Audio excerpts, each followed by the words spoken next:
Bonjour à tous, nous sommes le lundi 10 décembre et c'est mon tour de vous retrouver pour vous parler d'une nouvelle photo. Hier, Victoire vous a raconté le déménagement qui a changé notre vie. Aujourd'hui, moi je vais vous expliquer ça un petit peu plus en détail, vous raconter pourquoi est-ce que les filles ont été à 1 heure de chez nous pendant 8 ans et puis vous parler surtout de ce qui s'est passé après ce fameux déménagement et ce que représente cette photo. Alors, comme on vous l'a expliqué au tout début du calendrier de l'Advent, les premières années, on habitait à la campagne avec un grand terrain et du coup, les années c'était vraiment dans notre jardin. Et puis mon papa a été muté, il a eu un nouveau poste à Chantilly et les premiers temps, courageusement, il a fait la route tous les jours pour aller travailler, c'est-à-dire 1 heure aller, 1 heure retour. Il a tenu comme ça pendant 1 an pour que nous on garde nos habitudes et notre maison et notre mode de vie à la campagne. Et puis vous vous doutez bien qu'au bout d'1 an, il a carrément fatigué, il en pouvait plus de faire la route 2 fois par jour. Et du coup, mes parents ont décidé de déménager et que toute la famille irait s'installer à Chantilly. Pour nous, ça a été un grand déchirement parce qu'on est vraiment des filles de la campagne, des paysannes dans l'âme. C'est à la campagne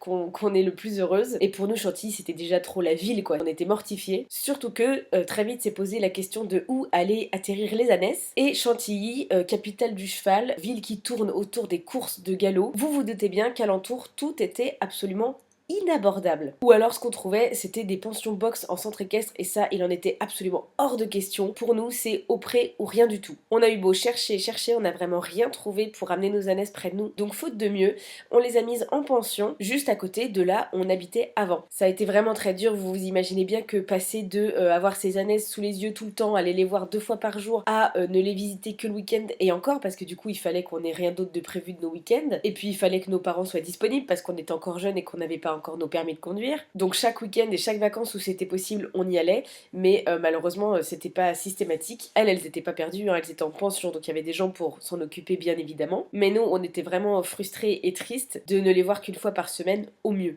Et pendant ce temps-là, nous, on découvrait Chantilly, qui au final est une ville qu'on aime vraiment beaucoup d'amour, même si c'était très mal parti entre nous. On a découvert le château, on a découvert les grandes écuries, on a découvert qu'il y avait des chevaux partout, même si c'est la plupart du temps des chevaux de course, des chevaux de polo, etc.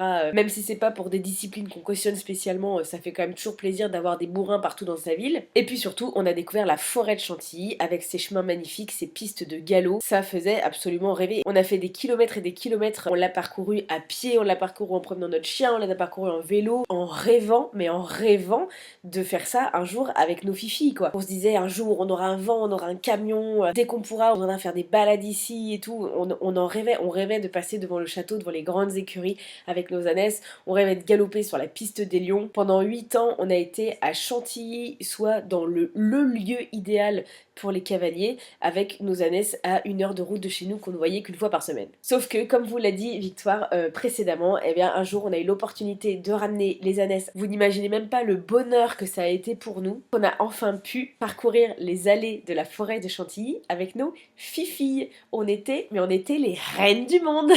Et du coup, on en vient à cette photo-là qui symbolise exactement ça. Aujourd'hui, je crois que ça va faire 4 ans que c'est le cas, qu'on vit ça au quotidien. Je peux vous dire qu'on n'y est toujours pas habitué. À chaque sortie, c'est vraiment c'est comme au premier jour.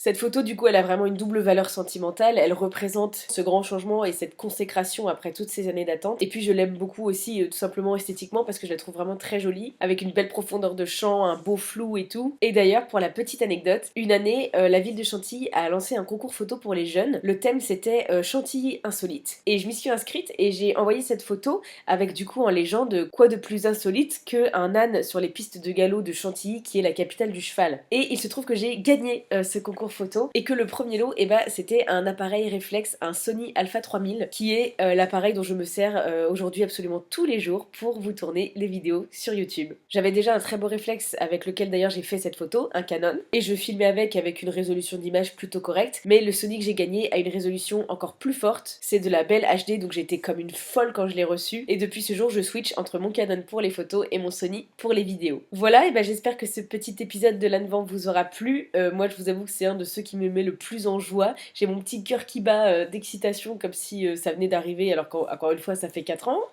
Je vous fais de très très gros bisous et je vous laisse retrouver Victoire demain pour une nouvelle photo. Mouah, gros bisous.